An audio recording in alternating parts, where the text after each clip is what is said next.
If you like what I do, consider joining my channel or donating to my coffee. Links in the description.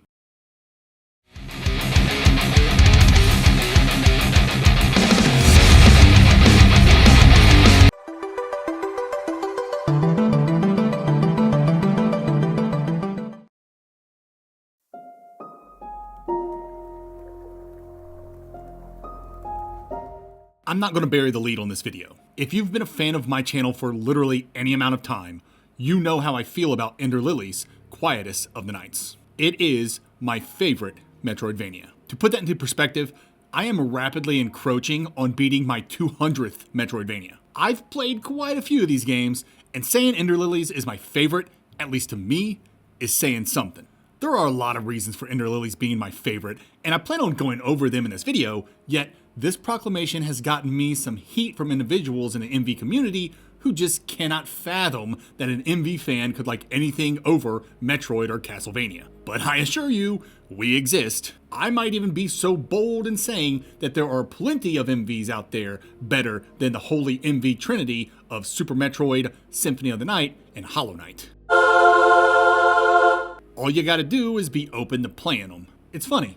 Whenever I tell someone who hates Ender Lilies how much I love the game, they typically respond with one or more of these retorts. The game is too generic looking, I don't like playing as a little girl, I hate the way Lily controls, or it's too much like Hollow Knight. Which is a weird one because I thought we liked Hollow Knight. Why the f*** wouldn't I want more Hollow Knight? I'm not gonna sit here and try to debunk any of these specific criticisms. 3/4 of them are subject to taste, and if you don't want to play games inspired by Hollow Knight, then good luck finding an MV post 2017. But despite Ender Lilies' heavy Hollow Knight influence, the game still manages to carve out an identity all its own. So, what is Ender Lilies, Quietus of the Nights? Ender Lilies follows Lily, a fragile white priestess in a cursed kingdom ravaged by the Reign of Death, which turns the living into monstrous husks. Protected by the spirits of fallen warriors, Lily embarks on a journey to purify corrupted souls, uncover the truth behind the curse, and restore hope to a ruined world. Normally, I end my intros by saying something like, something, something, something, but is it a great Metroidvania? But we all know I think Ender Lilies is a great Metroidvania. Instead, let me tell you why it's a great Metroidvania. Combat. Combat in Ender Lilies is a mix of strategy and creativity. As Lily, you don't attack directly. Instead, you summon spirits of the fallen to fight for you. And those fallen, you're the one who made them fall, baby. Well, not initially. How they originally died is super tragic, but I'm not going to get into the details of the narrative. No, as Lily, you must make them fall again. By which, I mean you must defeat special spirits and bosses in battle in order to purify their souls. Once purified, spirits will then quote-unquote join your party. This is where Ender Lilies' combat truly excels. You start as a defenseless little girl, but as you recruit and upgrade spirits, your arsenal grows immensely. Combining spirits for devastating combos while dodging and weaving around enemy attacks is incredibly satisfying. Normally, I like to go through all the available attacks you have at your disposal, but that'd take forever in Ender Lilies. There are 26 spirits to recruit in total, and each spirit has its own unique moveset and playstyle, giving players plenty of customization. You can equip up to 6 spirits at a time across 2 loadouts. This allows players to switch up their strategies mid-fight, as well as keeps combat fresh and dynamic. Most spirits come with a finite amount of uses, so if you deplete one loadout, you can switch to the other loadout to keep the fight going. Speaking of keeping the fight going, let's talk about them bosses. Ender Lilies bosses are undoubtedly one of the game's highlights. These encounters are challenging with intricate patterns and multiple phases that will push you to your limits. Mainly because they all hit so goddamn hard. It's not uncommon for late game bosses to knock 50 to 75% of your health off with a single hit if you're not properly prepared. Thankfully, Lily can pray to restore her health. Prayers are just like Estus flasks. You get so many to use and they recharge at save points. Okay. Prepare for a tangent because Ender Lilies bosses get a lot of unnecessary flack. So I'm here to school you. A common complaint I hear about Ender Lilies bosses, other than they're too hard and they do too much damage, is that they're too tanky, typically citing Knight Captain Julius as the main culprit of all 3 of these offenses. I'm here to tell you that Knight Captain Julius isn't too tanky, you're just attacking him wrong. He's a dude clad head to toe in armor. Why are you all going in there with the Umbral Knight? When your enemy's wearing heavy armor,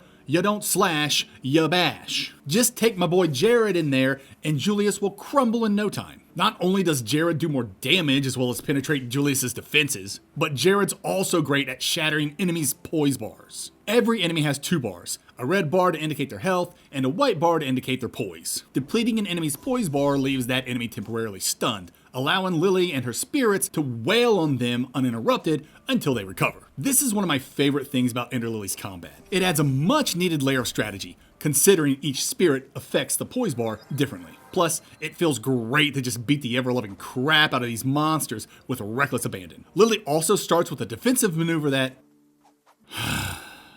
Okay, let's talk about the elephant in the room and the specific and exact reason why people have told me why they dropped this game. I don't know what to tell you. That looks awful, and it feels even worse. It's fine and gets the job done thanks to iframes, but it just looks silly and comes with some downtime between flops. So I can see exactly why people hate it. But let me show you something. This is what the belly flop turns into, and it feels so much better. How long does it take to go from this to this? I'd say about 3 to 4 hours on your first playthrough. Now, I know that's asking a lot from players every time I say the game gets better after a few hours. But if the belly flop really is an issue for you, just know that it gets better after a few hours. I guess this brings me to my next tangent. How far are you willing to go for a game's narrative? I'm posing this question in the combat section because Ender Lilies posed this very question when they gave you that shitty belly flop. Think about it. You're a little girl in a dress fighting demonic monstrosities. Of course, she's gonna be terrible at combat and do pathetic belly flops to escape certain death. She's weak, tiny, and uncoordinated. But with the help of the souls she purifies, Lily will be zooming across the battlefield with the grace of a gazelle thanks to the souls literally picking her up and moving her. It's such a fantastic melding of combat, platforming, and narrative. But this thematic payoff sacrifices player comfort right out the gate. And most gamers will drop a game within the first 15 to 60 minutes if they don't like its controls or if they feel combat is clunky. And it don't get any clunkier than Lily's belly flop. So I hear you all out there when you tell me you hate how Lily controls. But hear me when I tell you her initial unwieldiness is intentional and the tightening of her controls and movements as the game goes on is a part of her progression. So you have to ask yourself, am I willing to experience a little discomfort in the beginning for the narrative's sake? I know how most people will answer that, but I implore those people. If you allow yourself to be immersed in Ender Lily's world and choose to tolerate the unwieldy belly flops for just a little while, the game will pay out in dividends, both narratively and in its improved controls. Also, the belly flop isn't even that bad, people. Sure, it comes with a learning curve, but I've really had no issue with it, other than with how hilarious it looks when you do it off an edge. That's it for combat. Ender Lily's combat is an intricate blend of strategy, progression, and narrative cohesion. While Lily starts out as a frail, defenseless little girl, her ability to summon and customize spirits adds layers of depth to each encounter, eventually transforming her into a force to be reckoned with. From devastating spirit combos to a strategic focus on poise and boss patterns, the combat system is both engaging and rewarding. Even the much maligned belly flop serves its purpose in storytelling, symbolizing Lily's evolution from helplessness to grace, thanks to her protectors. Stick with it, and Ender Lilies offers one of the most satisfying combat experiences in the genre, a mix of challenge, creativity, and thematic brilliance. Abilities, platforming. When it comes to abilities, Ender Lilies plays it pretty safe. Most of Lily's traversal upgrades are staples of the genre. Double jump, which you practically start with, a ground pound, air dash, grappling hook, and the ability to swim. None of these feel particularly unique, but they're effective in opening up the world and enabling exploration. On the combat side, Lily does gain some additional tools, including a parry that negates damage when timed right, and a powerful super move tied to a special meter. These super moves are tied to the 6 main spirits, the red ones, and each has its own unique attack. Not only do these moves deal massive damage, but they also grant iframes, making them great for clutch moments. While super moves aren't meant for traversal, clever players might discover some sequence-breaking tricks if they use them just right. As for platforming, it's fine. The moment-to-moment traversal feels smooth enough, but there aren't many sections that truly challenge your skills. That said, the game has some optional late-game spots that require precision, almost physics-defying maneuvers to reach. These sections feel strange, like you're exploiting the game's mechanics, but they're intentional, and honestly, I kind of enjoyed them. Ender Lilies is also a very straightforward game when it comes to level design. Biomes aren't particularly labyrinthine outside of the Twin Spires, and there aren't many puzzles to solve. Most of the obstacles you'll face come in the form of locked doors, which you'll typically unlock by circling around to find a lever, opening up satisfying shortcuts. Personally, I think the simplicity of Ender Lilies' level design works in its favor. It keeps the focus on what the game does best: atmosphere and combat. It might not have the most clever dungeons or intricate puzzles, but for players like me who prefer tense combat and immersive exploration, it hits all the right notes. That's not to say Ender Lilies doesn't experiment with its biomes. Each area has its own unique gimmicks to keep things fresh. The stockade is shrouded in darkness, the Witch's Thicket is filled with those crazy waterfalls, and the Verboten Domain is just the worst. In short, while Ender Lilies' abilities in platforming don't reinvent the wheel, they're solid and enjoyable, serving the game's primary strengths without getting in the way. Progression.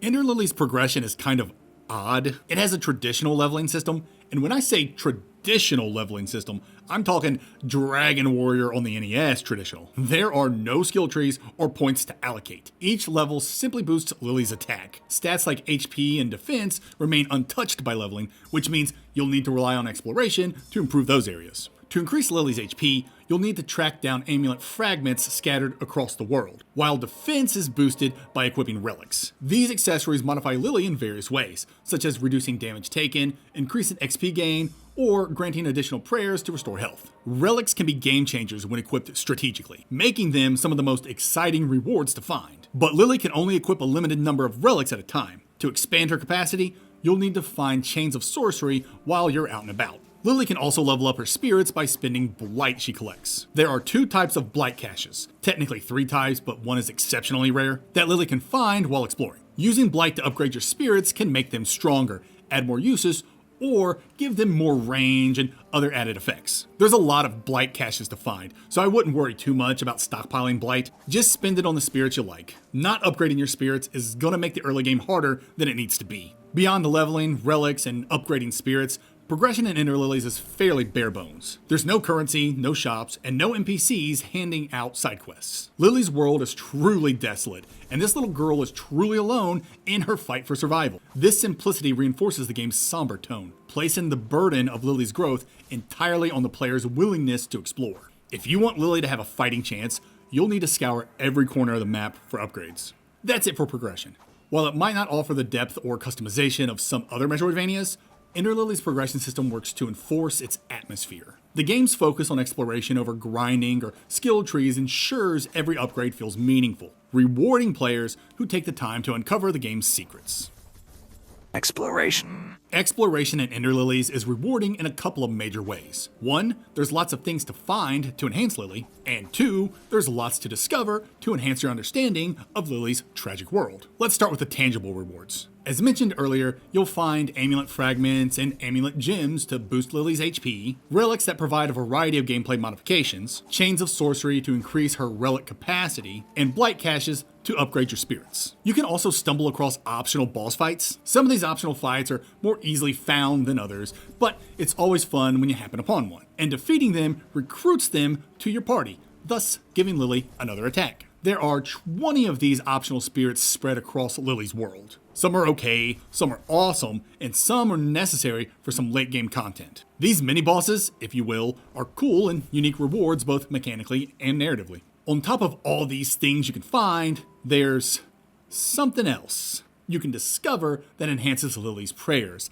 allowing her to heal some more HP each time she prays. And those somethings you find don't just improve Lily's healing, they also provide glimpses into the game's rich lore. Lily might recall a memory, or the Umbral Knight may offer exposition about the world's tragic past. Additionally, you'll come across diary entries, notes, and other lore items scattered throughout the world. And as you've probably already guessed, lore can even be found in item descriptions. That's right, boys, we have ourselves the bona fide Souls-like trope of archaeological storytelling. If you like discovering the mysteries of an ancient kingdom that's been brought to ruin due to hubris, you've come to the right place. Exploring every nook and cranny not only strengthens Lily, but also reveals how the game's stunning environments connect to its narrative. Each biome tells a story, and the more you uncover, the more immersed you'll become in its hauntingly beautiful world. This ties back to the question I posed in the combat section.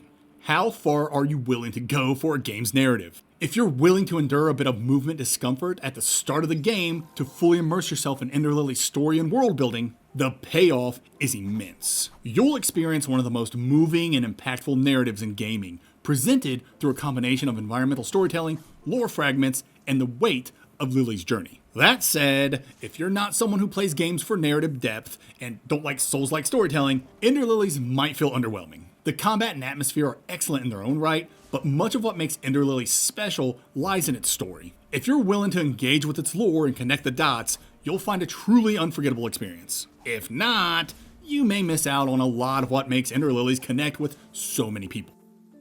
Okay, fine, let's talk about Ender Lily's map. I almost missed talking about it because I've talked about it on so many other videos. Is it apt enough to say that if Ender Lilies is a fine Persian rug, then its in-game map is a dog turd right square in the middle of it? Yeah, the map is ugly. It's just a bunch of squares and rectangles with lines. I imagine Ender Lily's map is what Damagen's Nightmare Paralysis demon looks like. But hear me out when I say, I like it? I'm not so shallow that I can't see its beauty beyond its rough exterior. Ender Lily's map has a couple of excellent quality of life features. Blocks change color when you find everything in the area, and red dots indicate where there are exits you haven't explored yet. These features are so good, other Metroidvanias have followed suit, such as Biomorph with its golden borders. And Ender Lilies has a couple of other quality of life features I love, like how you can return to your last save point from the pause menu, and how fast travel is unlocked early and lets you go to any save point you've already visited. So, even when Ender Lilies is at its worst, it's still doing some pretty dang good stuff. That's it for exploration. Ender Lilies rewards exploration with both mechanical upgrades and narrative depth. Whether it's boosting Lily's abilities or piecing together the tragic story of her world, every discovery feels meaningful. It's a game that asks for your curiosity and patience. And in return, it gives you one of the most rewarding exploration experiences in the Metroidvania genre. Atmosphere, narrative. This is why I fell in love with Ender Lilies, Quietus of the Nights. The atmosphere in this game is nothing short of breathtaking. Its hand-drawn visuals are bleakly gorgeous, perfectly capturing the decay and despair of a world succumbing to the blight. Each biome tells a story of its own, immersing players in a tragic yet captivating landscape. There were countless moments where I found myself stopping dead in my tracks just to take in the surroundings, marveling at the eerie serenity of this dying kingdom. And just when I thought I'd caught my breath, the game would floor me again, this time with its incredible music. The soundtrack, composed entirely by the Japanese indie band Millie, is nothing short of a masterpiece. Their ethereal vocals, haunting piano, and lush orchestral arrangements infuse the game's dark, melancholic world with emotional depth. Millie's compositions perfectly capture the themes of sorrow, resilience, and hope that permeate Ender Lilies. I'll never forget hearing the music for Cliffside Hamlet for the first time.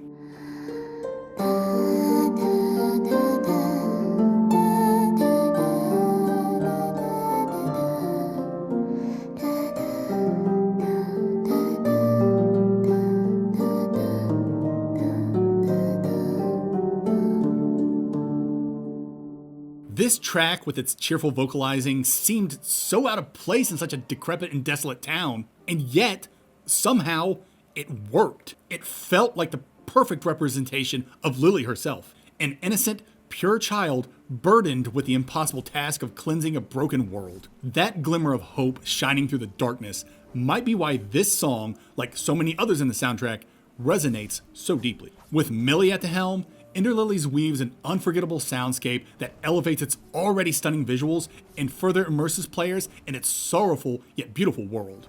And then there's the narrative, which is one of Ender Lilies' greatest strengths. While it borrows the Souls-like archaeological storytelling approach, where much of the lore is delivered through environmental details and item descriptions, the game takes things a bit further with its character memories. Every boss encounter you overcome culminates in a flashback that tears your heart right out of your chest. These memories serve not just as exposition to help you piece together what happened to this kingdom, but as deeply personal backstories that humanize even the most monstrous of foes. They reveal tales of sacrifice, regret, and the devastating toll the blight has taken on the land and its people. By the time you finish the game, you'll feel a deep investment not just in Lily's survival, but in the redemption of the spirits she purifies along the way. There's so much more I'd love to say about Ender Lily's narrative, but I'm going to save it for the spoilers section. I want to take a deep dive into the game's deeply resonant themes. It's not something I typically do on my channel, but Ender Lilies is just so narratively rich,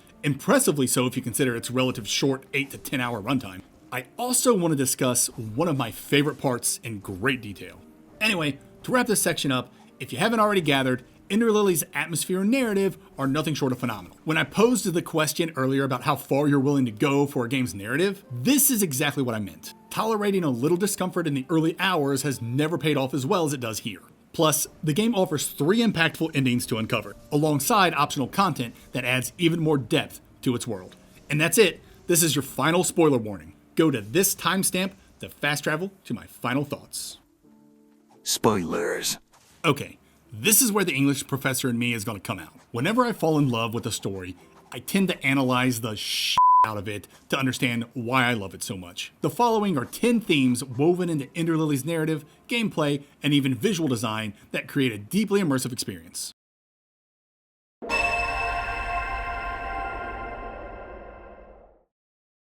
At its core, Ender Lilies is a story of redemption. Lily travels through a cursed land, purifying the souls of those corrupted by the Reign of Death. This act of purification is both literal and symbolic, as it reflects the attempt to cleanse not just physical corruption, but also guilt, grief, and lingering regrets.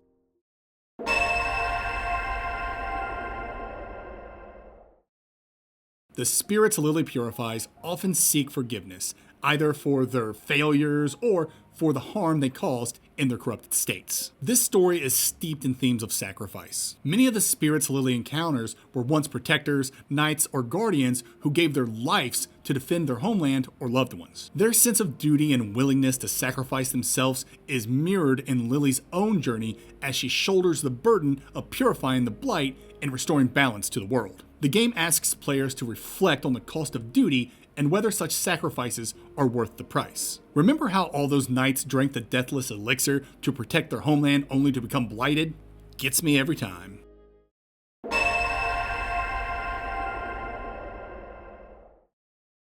Lily's innocence contrasts starkly with the corrupted, decayed world she inhabits. As a young girl, she symbolizes purity and hope in a world that has succumbed to despair and darkness. The juxtaposition of her fragility with the monstrous, grotesque enemies she faces reinforces the game's exploration on how innocence can persevere, or be consumed, amid overwhelming corruption. Ever notice how Lily becomes more corrupt herself as the game goes on? You hate to see it.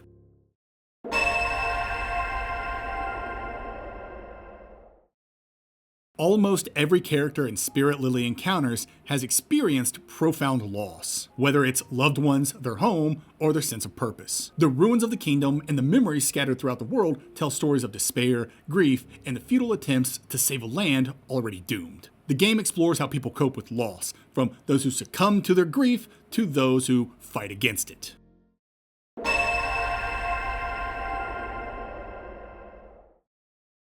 The game's central conflict, the spread of the Blight, reflects the idea of decay and renewal. The kingdom of Land's End has fallen into ruin, yet Lily's journey is one of hope and restoration. This cyclical theme is reinforced by the gameplay itself, with Lily purifying corrupted spirits and repurposing their strength to aid her mission, symbolizing the potential for renewal even amid devastation.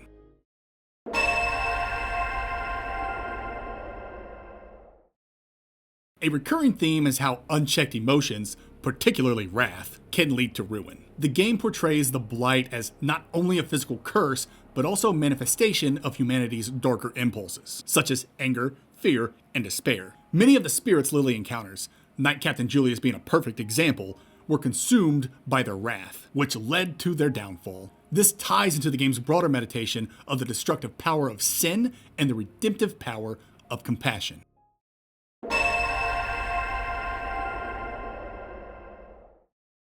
Lily's journey is one of solitude, but she's never truly alone. Her bond with the Umbral Knight and the spirits she purifies speaks to the importance of connection, even in the bleakest of times. The game contrasts the loneliness of a desolate world with the sense of camaraderie Lily builds through her actions, highlighting the idea that even in isolation, acts of kindness and understanding can forge powerful connections.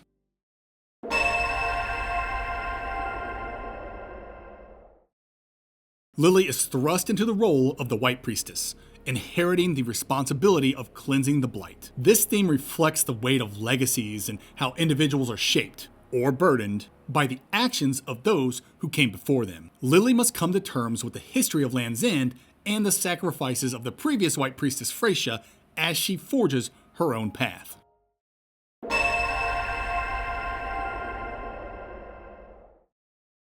Though Ender Lilies is set in a bleak and dying world, its story is ultimately one of hope. The game shows that even in the face of overwhelming darkness, small acts of kindness and resilience can pave the way for renewal. Lily's journey embodies this idea as her determination to purify the blight brings light to a surprisingly hopeless world.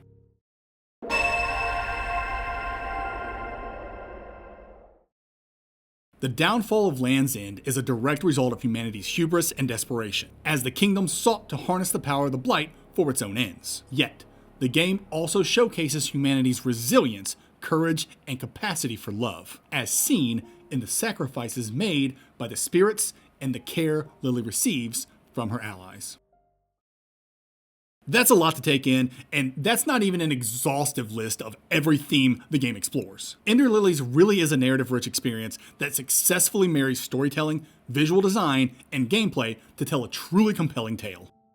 Alright, let's shift into one of my favorite parts in the game. A part that one of my favorite YouTubers, Indie Mouse, has dubbed the Gas Gauntlet. I'll throw his footage up on the screen because his editing for this part is immaculate. To set it up, you're in the verboten domain, which is full of harmful gas that chips your life away. This gauntlet is an optional section that rewards you with a tablet you'll need to revitalize the Aegis Curio so you can get the true ending. It's an intense section, and I never look forward to it. Yet, ironically, this is my favorite part because it is the perfect trial that tests how thoroughly you've explored Ender Lily's world. You cannot pass this gauntlet unless you've scoured Land's End for all its secrets. To survive, you must have a significant amount of HP, which you can only gain by finding amulet fragments and gems scattered all over the world. But high HP isn't enough. You also have to maximize your prayers, which means two things. One, you have to have found all the dead priestesses to increase your prayers' potency, and two, you have to have found the relics that increase the number of prayers you can perform. And, of course, finding the mask to slow the gas's effect is necessary as well. This gauntlet is an amazing culmination of all your exploratory efforts, making the time you spent in Land's End account for something and its subsequent reward more impactful. The Gas Gauntlet is a near-perfect Metroidvania segment. Final thoughts and score. Ender Lily's Quietus of the Nights isn't just a great Metroidvania, it's the best Metroidvania. At least, I think so. I've been in the MV community long enough to know that's not a popular opinion. But I've also been around long enough to know that there are quite a few number of people who either agree with me, or, at the very least, see what I see in Ender Lilies that makes it special. From its challenging combat and rewarding exploration to its emotional story and breathtaking atmosphere, Ender Lilies excels in every aspect. If you're able to endure a little discomfort by exiting your comfort zone for just a few hours, you'll be rewarded with one of the greatest narratives and MV experiences the genre has to offer. I award Ender Lilies a 9.5 out of 10. Tier placement. I already have Ender Lilies on the tier list, but I think after having really sat down and reconsidered everything the game does, I can confidently say the game deserves the S tier. It's funny, because I originally gave Ender Lilies an S ranking a while back, but then I started second guessing myself and came to the conclusion that giving it that rank felt like an emotional, subjective decision. So I pushed it down to A. But after really taking a deep dive into the game with the making of this video, it became apparent that my original S ranking was correct. It all came down to what I discussed in the spoilers section. Breaking down the game's themes made me realize how masterful the game's storytelling is. And the section I dubbed a near-perfect Metroidvania segment was only something I came to realize while writing this script. So let's make it official. Ender Lilies purifies your soul in the S tier.